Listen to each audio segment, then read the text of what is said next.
আসসালামু আলাইকুম। আমি ডক্টর এয়ার নাইমুজ্জামান নাইম। আপনাদেরকে স্বাগতম জানাচ্ছি। আমরা স্ক্যাবিস নিয়ে আগেও কথা বলেছিলাম, যার বাংলা হচ্ছে খোসপাচড়া।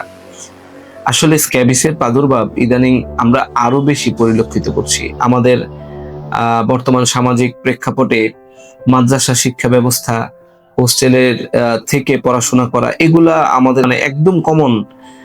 যে কারণটাতে হয় যে বাচ্চারা যে বয়সে মাদ্রাসায় থাকে অথবা হোস্টেলে থাকে, তারা তাদের ব্যক্তিগত পরিচর্যা এবং তাদের স্বাস্থ্যবিধি সম্পর্কে ততটা খেয়াল করতে পারে না, যে কারণে তাদের ব্যক্তিগত পরিষ্কার পরিচ্ছন্নতার বিষয়টি উপেক্ষিত হয়।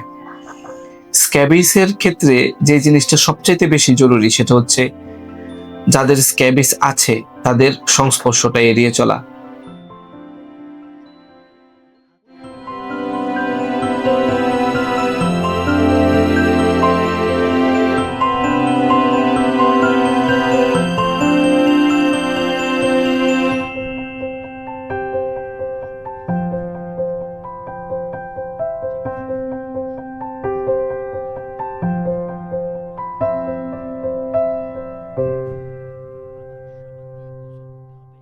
চিকিৎসকের পরামর্শ অনুযায়ী মুখে খাওয়া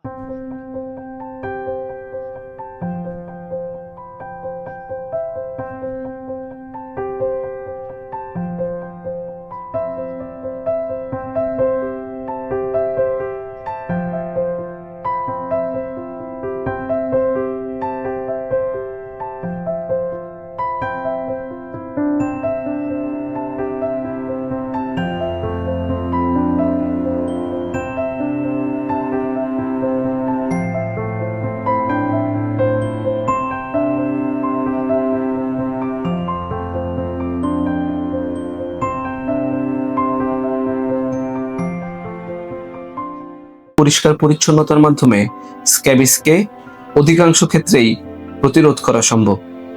সুতরাং আমরা গার্জিয়ান, অভিভাবক যারা আছেন তাদেরকে অনুরোধ করব, আপনার বাচ্চার হোস্টেল অথবা মাদ্রাসার বেডিং এগুলোর প্রতি বিশেষ যত্ন নিন, তাদের দেখভাল করুন এবং তাদের রোগ সম্পর্কে তাদেরকে বুঝিয়ে বলুন এবং তাদের ব্যক্তিগত পরিষ্কার পরিচ্ছন্নতা, জামা কাপড় ধোয়া, এই বিষয়গুলো নিশ্চিত করুন। প্রয়োজনে ডক্টরের পরামর্শ নিয়ে সেবা নিন। সুস্থ থাকুন। আসসালামু আলাইকুম।